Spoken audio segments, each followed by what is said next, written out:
What's up everybody, I'm Seth Fowler and today I'm talking about the sneaker releases in the first half of November and which of those shoes I think are gonna sit and which ones I think are gonna sell. Thanks so much for dropping by and checking out today's video. Whether this is your first video of mine that you've seen or you're a long-time subscriber, I really appreciate you being here. If you weren't already aware, there's only one day left to enter my off-white Nike Blazer giveaway. This is a brand new pair of off-white Nike Blazers in a size 10 that I just bought off StockX and I'm giving it away to one of you guys. Obviously the giveaway is 100% free and open internationally, so no matter what your financial situation or where you live in the world, you're eligible to win. So if you want to enter the giveaway for your chance to win this pair of off-white Nike Blazers, make sure to click the link in the description below. Also, like I said, tomorrow is the last day to enter, so if you want to enter, do it as quickly as possible. But continuing with the video itself, if you're not familiar with this series, twice a month I take a look at the sneaker releases for the next 2 or 3 weeks or so and talk about whether I think each shoe is going to sit on shelves or completely sell out. Now obviously I'm a human and I get things wrong, and so that means I'm going to get sneaker releases and sellout ratings wrong as well. So please don't base your buying decisions off whether I say a shoe is gonna sit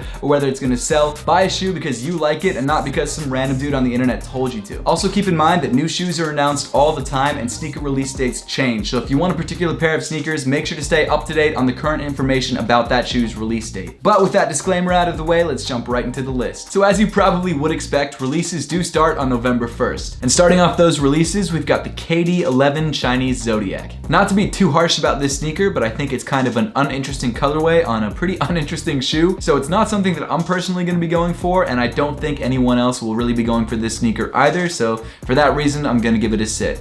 Next up is the Nike Kobe AD Moon Particle. This is an interesting, almost budget model Kobe, but it's named the same thing as previous Kobes, so I'm not really sure exactly where it fits into the Kobe line. The initial release with that very colorful upper did sell out immediately, but I don't think a lot of people were that impressed with the sneaker, and it's not a shoe that I think anyone's really hyped over, so for that reason, I think this next colorway is probably gonna sit.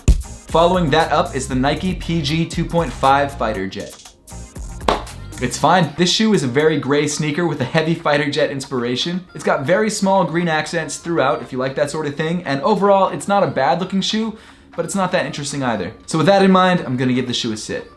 Next up, we've got 4 different iterations of the women's Air Jordan 1. The first, and in my opinion probably the most interesting, is the high in black beach olive. After that, we've got the Air Jordan 1 high zip in olive black Volt Royal. Next up is probably my least favorite of the group, the Air Jordan 1 Rebel XX in beige black sail. And rounding off the group is the Air Jordan 1 Jester XX in beige black beach lava. All of these shoes are fine. I'm not a huge fan of some of the material usage on some of these sneakers. The colorways though definitely aren't bad. To be fair, some of them are a little out there, but nothing that's too crazy that I wouldn't rock myself. However, for me, besides obviously the sizing differences, I don't like some of these silhouettes at all. The Rebel has always been just not a great looking sneaker to me, and I think that's true for a lot of other people as well. And as much as I love what this design team is doing with the women's line, I just don't think this particular colorway set is that interesting, so for that reason, I'm gonna give it all a sit. Moving over to the Adidas side of things, on November 1st, we've got a Young One dropping in Sesame Gray Chalk Blue. This is actually a super clean looking shoe and probably my favorite sneaker dropping on November 1st. With that being said, it is on the more plain side, and I don't think a lot of hypebeasts are really gonna be into this sneaker. Not that hypebeasts totally drive sales, but they definitely help sellout times. And as clean as I think this sneaker is, I just don't think it's gonna be for everybody, so for that reason, I'm gonna give it a sit. Next up, we've got 4 colorways dropping of the Adidas Continental 80. The new colorways are Maroon and Gum, Gray, Navy, and Mist Sun. These colorways are all fine. I think if I had to choose one in particular, I'd probably go with Maroon and Gum because I really love that combination, but all the rest of them are just kind of there. I really feel like November 1st is just kind of like a sort of day. Like it's just all the shoes that are kind of like, well, you know, they're out. This day just sort of seems like a restocking day for Foot Locker. Like you walk into the store on Wednesday, you know, you've got your normal shoes. You walk into the store on Thursday, you know, more normal shoes, but in different colors. So that's what November 1st feels like. With that being said, I also feel like these 4 colorways are gonna sit. And then rounding off November 1st, we've got 2 Adidas basketball sneakers dropping. The first is the Adidas Pro Bounce High Kristaps Porzingis. I'm not a huge fan of the Knicks. I've been to a lot of their games and I do really like Porzingis, but it's not enough to make me buy a sneaker. However, the Pro Bounce High does seem to be a pretty great basketball sneaker and seems to be replacing the Crazy Explosive. So it looks like Adidas is moving over from their boost cushioning in their basketball sneakers more over to Bounce. There's probably a lot of reasons for that, but I feel like the main performance reason is because Bounce just offers more responsiveness than Boost does. I think it's a great basketball sneaker and it's not a bad colorway, but it's not something that I feel like I need to grab, and I don't think a lot of other people feel that way either, so for that reason, I'm gonna give it a sit. And then finally rounding off November 1st, we've got the Adidas Pro Bounce Low 18 Jaylen Brown. Another semi-signature Pro Bounce model, another good basketball player and a good basketball shoe, but I think the situation is exactly the same as the other Pro Bounce. Some people will really like this shoe, but probably not enough to sell out the shoe in the first couple days, so for that reason, I'm gonna give it a sit. Moving on to November 2nd, we've got the Nike VaporMax 2.0 Tiger. This is a VaporMax 2.0 with a tiger print on the back. It's part of their Safari pack that they're releasing with the VaporMaxes that I don't think a lot of people are aware of. Actually, out of the Safari pack, this is probably the best looking one. The colorway isn't bad, the tiger stripes aren't terrible, I guess. It's just kind of like a weirdly themed VaporMax. Unless this shoe is just stupidly limited, which I kind of doubt, I just don't see this shoe selling out, so for that reason, I'm gonna give it a sit. And then rounding off November 2nd, we've got a very cool collab with the NASA Vans Old School. And I personally think this shoe came out great. I think they did a really good job of incorporating all the NASA details without making the shoe too out there. Excuse my pun. And overall, I think it's just a really great looking sneaker. I really like the red detailing on the tongue, and I think the Vans Old School is also one of my favorite silhouettes in the Vans line. So honestly, I might even try and go out and grab a pair for myself because I just like it that much. Whether this shoe will sell out though, that's a completely different question, and Vans collabs don't usually sell out, but I think it's possible that there might be just enough hype behind this collab and it might also be a little limited, so for that reason, I think it might sell out. So ironically, while I was editing this video, some release dates were added. So here we go. Also dropping on November 2nd are the Kith Aspen 4Ds. These shoes are so fire. It's the Kith Aspen upper on top of a 4D midsole, and that just looks incredible. There obviously are some differences on the upper between the Ultra Boost Mid Kith Aspen and this new 4D version, but overall, it looks pretty similar. And just like the original Kith Aspen Mid, this version is gonna be just as hard to get, if not more so. One thing I really like about the new design of this sneaker is that it looks like the multicolor that they used on the upper is a bit more light, sort of match the 4D midsole. There are a couple differences in the knit pattern itself, but it does look pretty similar. And the fact that it's a 4D sneaker and a Kith Aspen sneaker means that this shoe has no chance of sitting. It's 100% gonna sell. And I can guarantee you resale is gonna be nuts. Moving on to November 3rd, we've got the Adidas Beavis and Butthead 3MC. This is not an Adidas silhouette that I'm very familiar with, and I'm also not a huge fan of the show Beavis and Butthead, so I don't think this shoe is for me. However, it is cool to see Adidas do collabs with TV shows like this and other shows like Dragon Ball Z, so I'm kind of all for this coming out. Obviously, I don't know stock numbers, so I don't know how limited this shoe will be, but I think you could probably expect it to be relatively difficult to get. However, I don't think it'll be difficult to get because people are just rushing out to buy the shoe. I think it'll be difficult because a lot of places probably won't stock it. So overall, I think I'm gonna give this shoe a sit. Next up is the Bape Adidas 3ST002. This shoe isn't the first time that Adidas has collaborated with Bape on a sneaker, but it is the first time that they've done it on a skateboarding model and also a sneaker that not a lot of people know about. The Bape details are woven into the knit of the upper, and I do think it gives the shoe a very unique look, but unlike previous times that Adidas has collaborated with Bape, I just don't think this shoe will draw the same sort of hype that the last collabs did. However, it's still a Bape collab, and I still think this shoe is gonna sell. Next up is a sneaker releasing exclusively at ComplexCon, the Adidas Pharrell Williams Human Race NMD Nerd in blue and red. The original version of this shoe released back at ComplexCon in a super limited run in an all black and silver accented look. This time around, the shoe is releasing again at ComplexCon in a primarily blue and red upper. It still features Pharrell's NERD branding down the center of each shoe. Unlike last year, it's got the NERD on both sneakers. And knowing how limited the last couple pairs have been and how difficult it is to grab shoes at ComplexCon, we know this shoe is gonna be hard to get. I'll be at ComplexCon this year, so I'm praying that I can grab a pair, but I really doubt it. So as you probably expected, this shoe is definitely gonna sell out.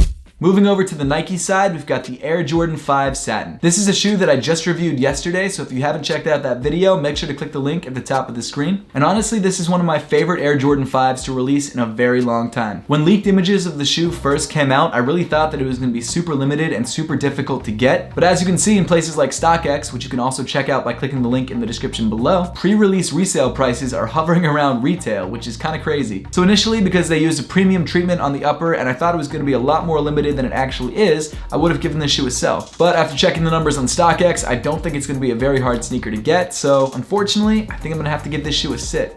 And hey, it might sell out. I hope it does because I think it's a great shoe, but based on what I'm seeing now, I just can't reasonably say that. And rounding off November 3rd, we've got the Air Jordan 1 PSG. You guys know me, I love Air Jordan 1s, and even though I'm not a fan of PSG, I also really love that PSG Air Jordan 5. But this Jordan 1, in my opinion, is boring. I don't plan on picking up this shoe. Maybe if there was a chance that it would go on sale, I'd pick it up then, but just probably not for retail. The 3 PSG stripes down the midsole are a cool touch, but not one that I'm that interested in. I just think it's kind of a dull shoe. But because of the fact that it is a semi-limited release and a lot of people were pretty hyped over the Air Jordan 5s, I think this shoe could sell out. Continuing on to November 7th, we've got an Air Max Deluxe dropping. This is a pretty standard looking Air Max Deluxe. It's got some blue accents, some black accents, nothing really special here. If you've somehow missed out on the previous Air Max Deluxe drops and you wanted a pair, you could go for this one, but I just don't think anyone's really gonna want this shoe. So for that reason, I'm gonna give this shoe a sit.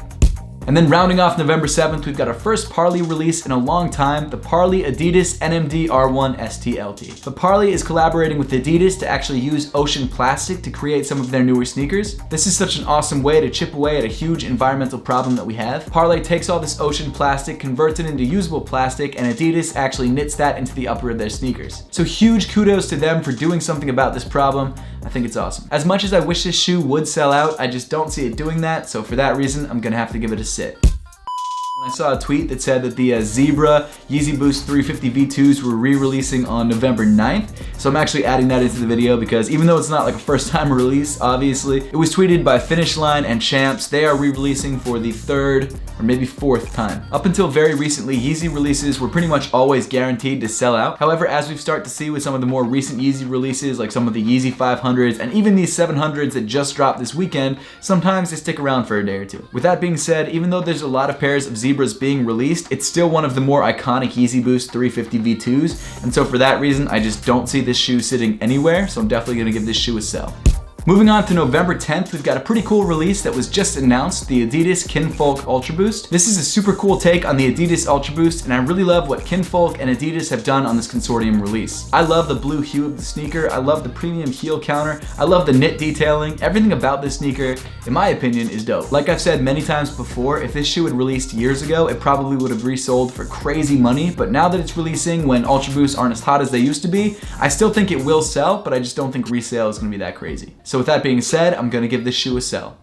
And then wrapping up November 10th, we've got the Air Jordan 3 Chlorophyll. This is the shoe out of the Tinker Hatfield colorway pack, which is a pack of Air Jordans that are based off Tinker Hatfield original colorways. And I think everyone can agree on this. This colorway kind of sucks. Obviously nothing against Tinker Hatfield or Jordan brand, or even Nike for that matter, but this colorway is just weird. It's got a primarily light gray upper with some like dark gray accents and some green accents, and just overall it's not really that great looking of a shoe. And because of the weird colorway, I haven't heard much good about the shoe, so for that reason, I just think the shoe is gonna sit.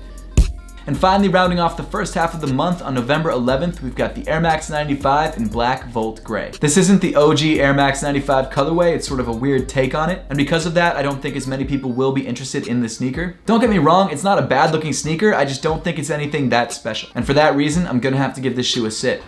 Next up, we've got the Nike Air Force 1 Low Utility in the Volt colorway. For whatever reason, the Utility Air Force 1s have been very popular. I can only really assume it's because they kind of look like off-white Air Force 1s. I probably shouldn't say it, but I kind of think they're like the discount Air Force 1 off-whites. They're just kind of busted to me, man. Like I don't like them. And this Volt colorway is bright, to say the least. I think even the Air Force 1 utility fans won't be a fan of this sneaker because of that colorway. The only people that I actually see buying this shoe are people who are looking for a bright green or just a super bright colored shoe. So for that reason, I'm gonna give this shoe a sit. Next up, we've got two studded Air Force 1 lows. One comes in all white and one comes in black and gray. And both of these shoes are kind of odd. They're definitely going for a more high fashion look than just a standard everyday look. And if I had to go for one, I'd probably go for the white one because it's less out there than the black and gold one. Definitely not going for either, but if I had to pick one, it'd probably be the white one. I don't think a lot of people are gonna be in love with this shoe and need to have it, so for that reason, I'm gonna give this shoe a sit. Next up is the women's Air Jordan 4 Singles Day. This is an all bright red Air Jordan 4, and obviously it's themed for the Singles Day holiday. This isn't the first time that Jordan Brand has done a Singles Day sneaker, but to my knowledge, this is the first time that they've done a Singles Day Air Jordan 4. Every Singles Day release has pretty much sold out to my knowledge, but I wouldn't know for sure because they haven't released in the US, so it's likely that the high resale prices are just because people are bringing them over. This sneaker will only release on November 11th in Greater China, however, it will get a worldwide release at the end of the year. With that being said, it is a theme themed Air Jordan 4, and red is a very popular color, so for that reason, I think the shoe is gonna sell. And then finally, rounding off the month, we've got the Air Jordan 4 Tattoo. This is another Chinese Singles Day sneaker. However, this time it comes in men's sizing and has a primarily black and white graphic upper. Once again, this shoe is only releasing in Greater China on November 11th, but it will also get a wider release at the end of the year. But because of its limited nature and the fact that it's not a bad looking Air Jordan 4, I think this shoe might sell. But that pretty much wraps up all the sneakers that we're talking about today. I'd love to know your thoughts on the shoes that are dropping and which shoes you want the most, so make sure to leave those comments in the comment section down below. Also, don't forget that tomorrow is the last day to enter the Off-White Nike Blazer giveaway, so if you want to win this pair of sneakers, make sure to enter as soon as possible. But as always, thank you so much for watching. Please make sure to give this video a thumbs up if you liked it, subscribe down below if you haven't yet, and I'll see you all in the next one.